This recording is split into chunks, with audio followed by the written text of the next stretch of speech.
maaga pa. 7 plus. Papunta kami ng ng polyclinic for Zion's check-up ulit dun sa John Lee. So, yeah. Hopefully, below 100 na siya. And, ayan siya, oh. Very grumpy siya since yesterday.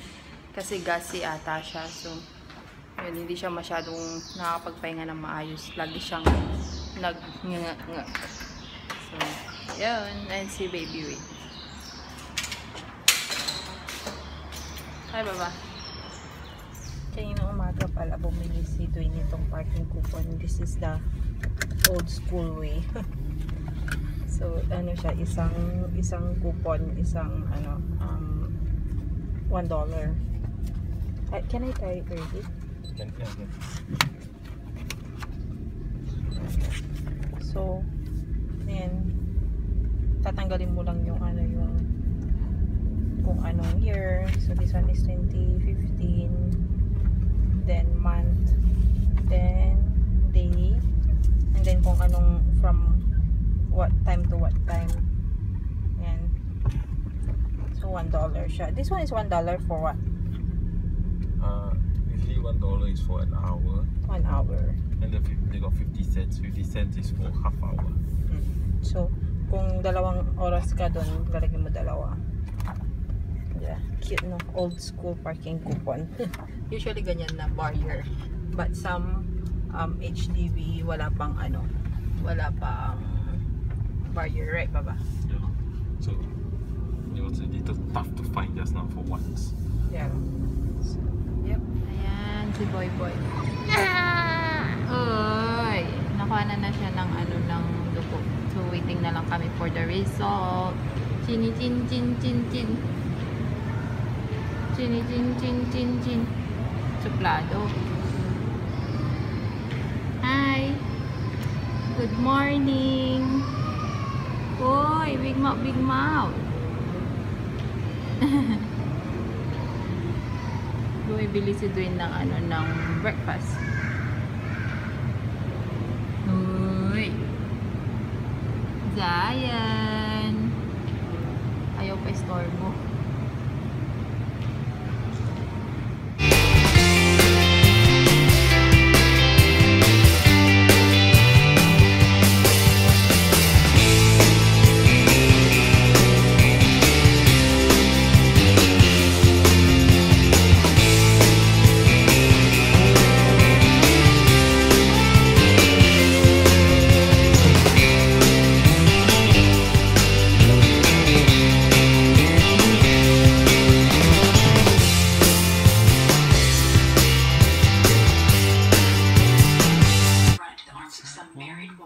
Hindi makita si Zion. Ayaw niyang matulog. Gusto niya laging carry.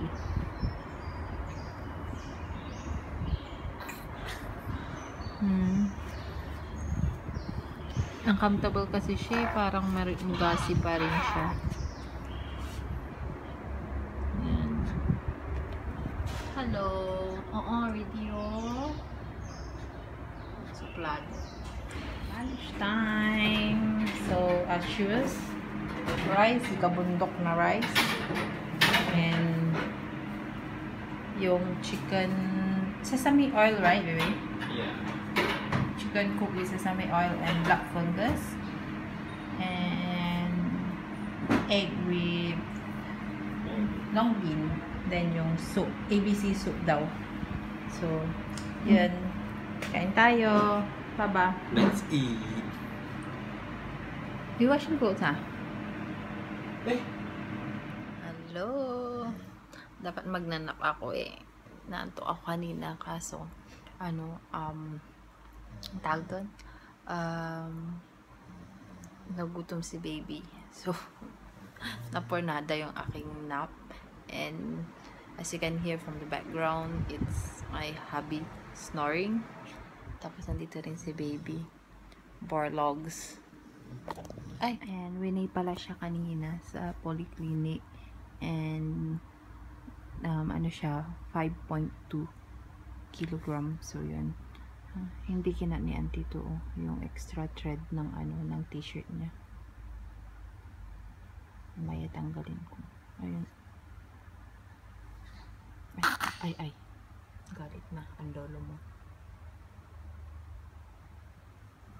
So, second news. Na-charge ko na yung ano, yung wireless selfie stick. So, yan. Para hindi masyadong ano, close up. And ito si baby struggling to make some business. Ay, he's shy. Suddenly keep quiet. Kanina grabe yung struggle niya. So, now Baba is going to buy some stuff downstairs. Yeah, before the auntie starts chasing me. Yeah. Some more. Go. Buy me pa sa lubong ah.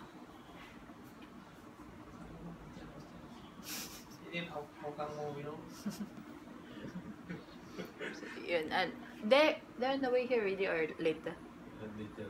Oh, later a bit. Pupunta dito yung mga in-laws ko. So, dito sila magka-cupcake. Kasi nga, diba, hindi kami pwedeng lumabas ni baby. Well, hindi pa tapos yung confinement. So, yun, antayin na lang namin sila dito. And, magtatapaw lang daw sila ng ano ng food. So, yun.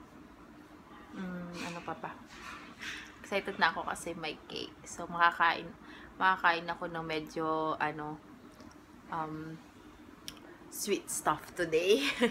Hindi yung, puro confinement food. And, yeah. Alam nyo naman, yung stain ng, milk. So, yun. Pang night shift pala si Dwayne today. So, irarush lang namin yung cake and then papasok na rin siya. So, yun. Haba na ng buhok ko. Bala ko magpagupit. Pero hindi ko alam kung paano at kung kailan.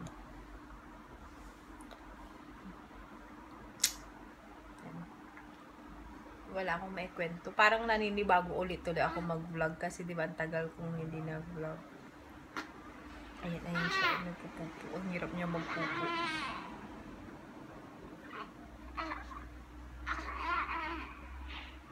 Kawawa oh.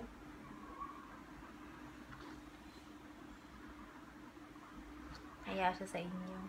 Kasi mamaya na lang. At tulungan ko muna siyang magpupo. Ba't napuputo? Ayun. Hi! Say hello, baby! Hi! Pinalta na naman siya ni auntie. Grabe yung mga outfit na pinapasok ni auntie. Ooh! Ooh! Ang dami niya mga pula-pula, oh. Baby acne daw. Say hi! Hello po! Say hello po! Ayun. Double chin, double chin, double chin, chin, chin. Double chin, double chin, double chin, chin, chin. Hi. Sungit. Yon. Okay. Ay, ang sungit. Tumingin sa kabila. Naliligo na si Dwayne. Parang hindi ata sila matutuloy kasi nakatulog yung yung pamangkin ni Dwayne. Papasok na si Dwayne in a while. Let's see. Tutulog na rin ata to. Hindi ko yung phone kasi nagcha-charge. Hi. Hello. Hello, my little boy. Not so little anymore, right? So big boy already, right? Snabero. Laters na lang. Laters? Parang lang, 50 Shades. Have fun, Zion. Your birthday present. This one. The boy gives the grandpa present. So this is the cake. Open up on your tray. Let me close his eyes. His eyes closed. Too bright. It's very nice.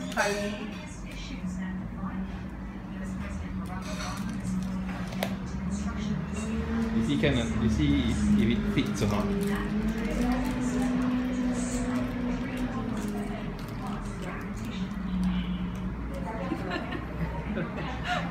Hey! I think to break. No, he knocked out. Sleeping ah. Knock out. This is a knockout face. Ay, parang. Boy.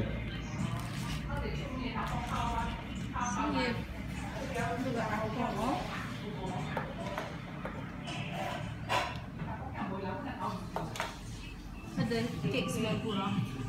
Oh, pandan kaya. This cake never fails on, you know. This is the pandan kaya cake. Wow. Oh, just nice. There. Okay. That can take out the sticker. The Later then take out now. Oh, looking good. Huh? Cool. Okay, can. Pass. Hello. It's already 7:30 and tawag doon. I think na-vlog ni Dwayne ng konti na yung cutting cake ng father-in-law ko. Bali, ang pumunta lang dito yung father-in-law ko tsaka yung mother-in-law ko. Dinala nila yung cake. Dito nag-cut cake yung father-in-law ko. And, yun. Pero ang bilis ding, mabilis lang kasi si Dwayne, ang tawag doon, kailangan niyang pumasok. So, medyo late na nga siyang pumasok. Usually, umaalis siya dito na mga 6 o'clock. Kanina, umalis siya mga 6:20 na. So, yun. Pero hindi naman siya na late. So, okay lang. And yung mother-in-law ko at yung father-in-law ko naman, hindi pa sila umuwi agad. Bali, nag-stay pa sila ng half an hour dito. So, nagkwentuhan muna kami. Sabay kami kumain ng mother-in-law ko. Tapos, yung father-in-law ko hindi kumain. Kasi, marami siyang hindi pwedeng kainin. Kasi may gout siya. So, doon siya kakain ng, ng dinner sa house nila. Pero, kinain niya yung cake dito. Yun. So, ba? Ayun. Kakakuha lang pala ni Auntie kay Zion. Baka magpahinga ako kasi wala si Dwayne dito mamaya. So, ako yung magdadala kay Zion pagka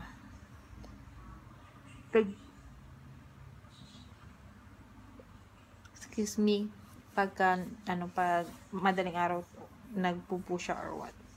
Pero usually kasi pag ako lang ang nandito, wala si Dwayne, dito ko na pinapatulog si Zion kasi malaki naman yung bed for us. Na kasi siya ngayon? Wala pa siyang 1 month pero hindi naman 360 na ikot pero nakaka-move na siya. So, nakakatakot na siyang patulugin dito sa bed. Lalo na paggabi. Siyempre paggabi, mas mahaba yung tulog ko or tulog niya. So, yun. Kaya, Tsaka bukas pala, uuwi na si Auntie. So, bukas, medyo busy kasi iti-transfer na namin yung cot niya dito sa room namin. Kasi dito na siya matutulog. Kasi, naman, mag-isa lang siya dun sa room. Parang hindi ko naman kaya. O kaya, baka mamaya ang sarap ng tulog namin. Ngumangawa na pala siya dun. So, yun. Ano pa ba?